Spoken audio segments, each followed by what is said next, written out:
Cuando Cristo es nuestra vida, Él se convierte también en nuestra dirección. Ya no se vive tomando decisiones para Dios, sino con Dios. Ya no se vive tratando de ser usado por Dios, sino permitiendo que Él viva en uno. Este nivel de rendición es lo que abre las compuertas del fluir espiritual más puro. Ya no se trata de grandes sueños, ni de grandes proyectos, sino de una obediencia cotidiana, simple, práctica. Solo desde el Espíritu se conoce su intención. Solo desde el Espíritu se discierne el momento. El alma es torpe, impulsiva, subjetiva. El Espíritu es claro, sereno, preciso. Y por eso, quien vive desde el Espíritu puede andar en perfecta obediencia, sin esfuerzo, sin presiones externas, sin ansiedad. Aquí también se revela otro punto clave: la obediencia espiritual no es obediencia a normas, sino obediencia a la dirección viva de Cristo. Y esto requiere una sensibilidad que el alma no tiene. Y afirmaba que muchos fracasan espiritualmente no porque no quieran obedecer, sino porque intentan hacerlo sin la fuente correcta. Usan la voluntad del alma, el conocimiento del alma, la pasión del alma, pero se desconectan del espíritu. Y en ese estado, incluso las mejores intenciones producen confusión. Y enseñaba que el crecimiento espiritual no se mide por visiones, sino por sujeción. No por revelaciones extraordinarias, sino por la disposición continua a ceder el paso al espíritu en cada situación. Y este estilo de vida no produce solo transformación personal, sino expansión del reino. Porque allí donde Cristo tiene libertad para expresarse, el reino se manifiesta. En el trabajo, en el hogar, en la iglesia, en las relaciones. No por imposición, sino por expresión. Donde hay vida, hay luz. Donde hay luz, hay atracción. Donde hay atracción, hay edificación. Esta obediencia no se logra por determinación, sino por comunión. Y afirmaba que cuando una persona permanece en Cristo, esa persona se convierte en un canal. No de ideas, ni de doctrinas, sino de vida. Y esa vida lo cambia todo. El alma nunca podrá producir esto. No importa cuán sincera, cuán instruida, cuán apasionada sea. El alma no puede manifestar a Cristo. Solo el Espíritu puede. Por eso, cada día debe haber una elección: ¿vivirás desde el alma o desde el Espíritu? ¿Desde el esfuerzo o desde la vida? ¿Desde lo aprendido o desde lo impartido? ¿Desde la carne disfrazada o desde la comunión verdadera? Vivir desde el Espíritu es vivir en el plano de la eternidad. No significa vivir fuera del mundo, sino vivir en este mundo sin ser gobernado por él. El espíritu del creyente es el único punto de contacto entre el hombre y la realidad celestial. Allí es donde Cristo mora. Allí es donde se reciben las órdenes del trono. Allí es donde comienza la verdadera vida cristiana. Todo lo demás, por más piadoso que parezca, puede ser tan solo una fachada del alma. Por eso, el alma necesita ser llevada a la cruz una y otra vez. No para ser anulada, sino para que sepa su lugar. El alma redimida es un instrumento glorioso. Pero el alma en control es un enemigo sutil del propósito de Dios.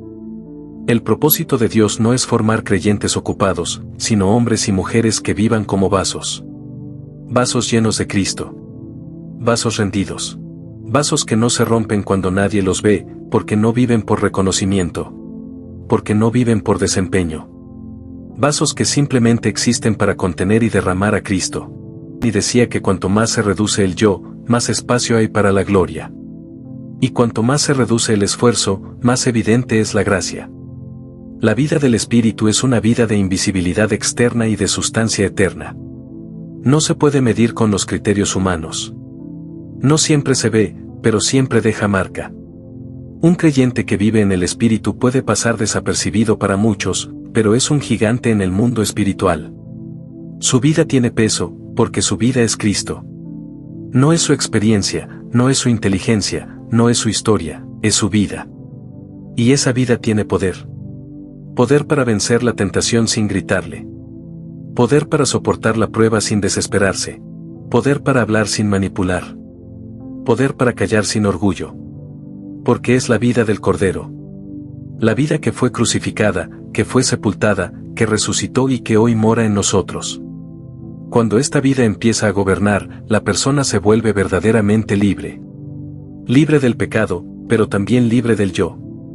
Libre del temor al fracaso, del deseo de ser admirado, de la necesidad de ser reconocido. Libre para servir. Libre para amar. Libre para perder.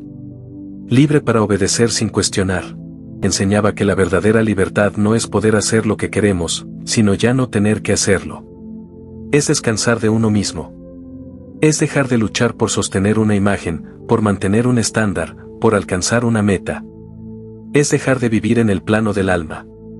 Es dejar de vivir por uno mismo, incluso en el intento de servir a Dios. El espíritu no tiene ambiciones personales. El alma sí. El espíritu no necesita defenderse. El alma sí. El espíritu no compite. El alma sí. El espíritu no se ofende fácilmente. El alma sí.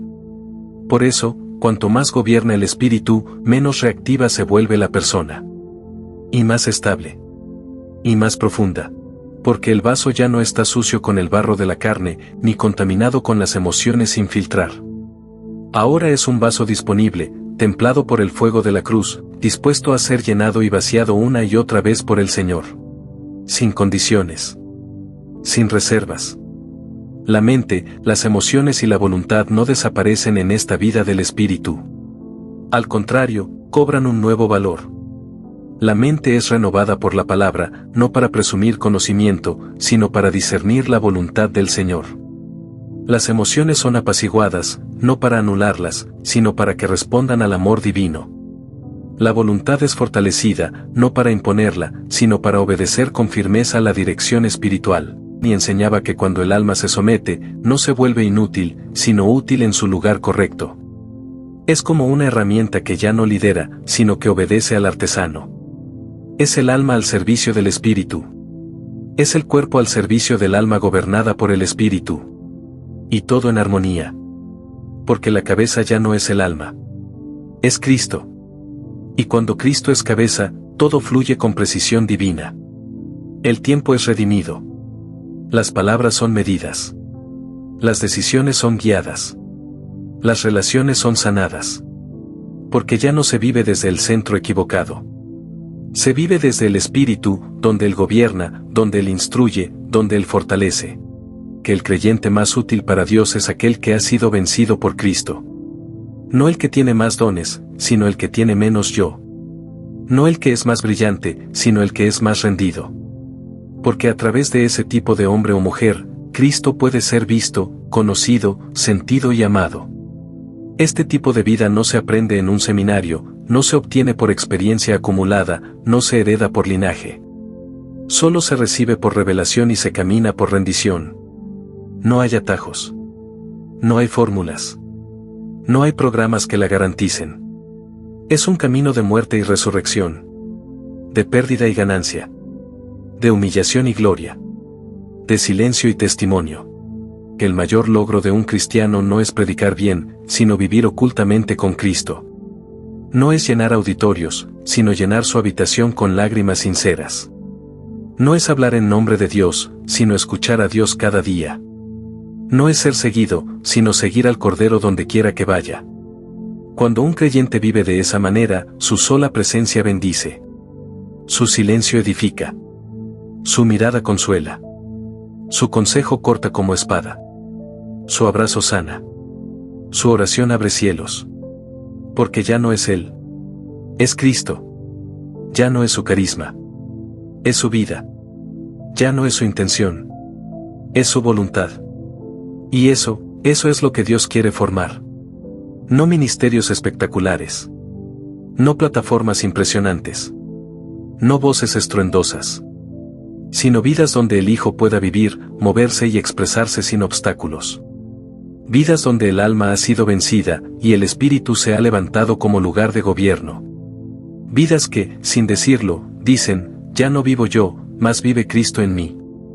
A medida que el creyente continúa en este caminar, viviendo desde el espíritu y no desde el esfuerzo, empieza a reconocer con más claridad cómo se manifiesta el contraste entre la obra del alma y la expresión del espíritu en su entorno diario. Ya no solo puede discernir cuando su propia alma está queriendo tomar el control, sino también cuando las cosas que lo rodean, en la iglesia, en las relaciones, en los ambientes de servicio, Están siendo impulsadas por el alma y no por la vida del Señor. Y este discernimiento no produce juicio, ni orgullo espiritual, sino clamor interior. Aquel que ha sido entrenado por Dios no mira a los demás para condenarlos, sino para interceder por ellos. Porque sabe por experiencia lo sutil que es el alma, y cuánto se disfraza de piedad para usurpar el lugar del espíritu. No condena, porque recuerda cómo el Señor tuvo paciencia con él. No desprecia, porque sabe cuántas veces volvió a caer en el esfuerzo antes de rendirse completamente. Una de las marcas más visibles de la vida espiritual genuina es que ella nunca se autoexalta. Nunca dice, yo soy espiritual. Nunca necesita ser vista. Nunca se promociona. Porque el espíritu no habla de sí mismo. Solo glorifica a Cristo.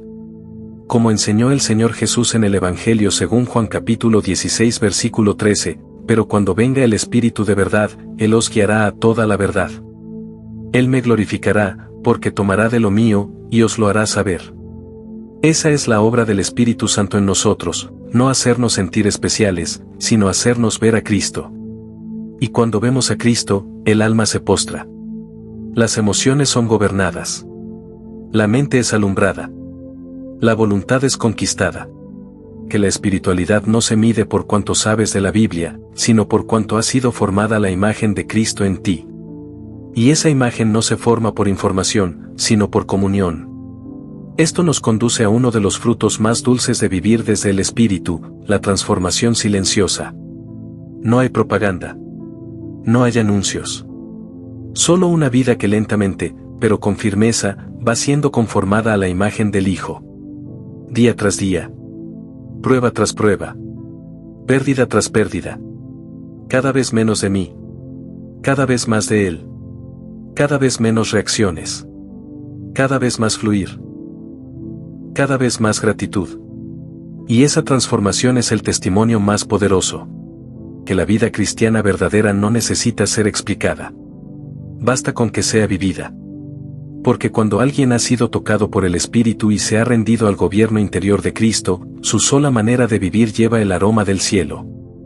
No se trata de grandes hechos. Se trata de una presencia distinta. Un hablar distinto. Un andar distinto. Este proceso no es rápido. No es fácil. No es glamoroso. Pero es glorioso. Porque forma algo eterno en nosotros. Y ese algo eterno es lo único que puede sostenernos cuando todo lo externo se derrumba. Cuando los planes cambian. Cuando el ministerio se detiene. Cuando las personas nos fallan. Cuando la salud se quiebra. Cuando las promesas parecen tardar. Es ahí donde el alma ya no sirve. Pero el espíritu tiene alimento. Porque ha aprendido a vivir no por sensaciones, ni por expectativas, ni por resultados. Ha aprendido a vivir de Cristo. Y Cristo no cambia. No se agota. No se detiene. No se debilita. Él es la misma vida ayer, hoy y por los siglos. Cuando todo a tu alrededor esté en silencio, si vives desde el Espíritu, aún oirás su voz. Cuando ya no tengas fuerzas para moverte, si has aprendido a vivir desde el Espíritu, aún tendrás reposo. Cuando otros te abandonen, si tu comunión es con Él, aún tendrás compañía. Porque no se trata de una vida aprendida, sino de una vida impartida. Que hay un tipo de cristiano que no puede ser destruido por las circunstancias. No porque sea fuerte, sino porque ya no vive. Y si ya no vive él, sino Cristo en él, entonces ¿qué puede tocarle? ¿Qué puede derribarlo? ¿Qué puede quitarle el gozo? Nada. Porque su vida está escondida con Cristo en Dios. Este es el secreto. Este es el misterio. Este es el camino que muy pocos encuentran, pero que está abierto para todos. No requiere dinero, ni intelecto, ni talentos. Solo requiere rendición. Solo requiere fe. Solo requiere morir al esfuerzo, al yo, al control del alma. Y permitir que Cristo viva. No a través de una emoción, ni de una fórmula, ni de un modelo, sino desde el Espíritu. Allí donde mora el Espíritu del Hijo. Allí donde el Padre nos ha hecho uno con Él. Allí donde el reino comienza. Allí donde termina el esfuerzo humano, y comienza la verdadera vida. La vida desde el Espíritu. Entonces, Llegamos al final de este camino, y no con una sensación de haber terminado, sino con el llamado silencioso de aquel que habita en nuestro espíritu, invitándonos a comenzar de verdad. Porque todo lo dicho, todo lo enseñado, todo lo que fue desplegado ante tus oídos y tu corazón, no tiene valor si no conduce a una decisión. Y esa decisión no es un nuevo esfuerzo. No es un pacto emocional, ni una promesa de cambio. Es una rendición. Una rendición total, profunda, real. El mayor obstáculo para que Cristo viva en nosotros no es el pecado externo, sino el yo interno. Ese yo que insiste en hacerlo todo por Dios, en lugar de dejar que Dios lo haga todo en nosotros. Hoy no se trata de hacer más, ni de intentar con más intensidad. Se trata de cesar. De detener el alma, de bajar los brazos, de postrarse interiormente y decir con fe, Señor, yo no puedo vivir la vida cristiana. Pero tú, que vives en mí, sí puedes. Vive tú. Exprésate tú. Gobierna tú. Esa es la oración que abre la puerta al reposo. Esa es la oración que pone fin al ciclo de frustraciones. Esa es la oración que marca el inicio de una nueva vida, no porque cambiaron las circunstancias, sino porque cambió la fuente desde donde vivimos. Ahora entiendes que vivir para Cristo no es el objetivo. Vivir desde Cristo lo es. Ya no se trata de parecer espiritual, sino de dejar que el Espíritu se exprese. Ya no se trata de sentir, sino de discernir. Ya no se trata de producir, sino de permanecer. Ya no se trata de servir, sino de ser un vaso limpio para que Él sirva a través de ti. Ya no se trata de luchar, sino de habitar. Porque el que habita en el Espíritu ya no necesita empujar. Solo fluir. Solo ser. Y si después de todo lo escuchado aún sientes que no sabes cómo empezar, aquí está la clave, vuelve al Espíritu. Allí está Cristo. No necesitas hacer un camino largo. Solo detente. Solo calla el alma. Solo vuelve al centro. Él está allí. Nunca se fue. Y en Él está la sabiduría, la gracia, la fortaleza, el gobierno, la dulzura, el poder, la paz. En Él está la vida.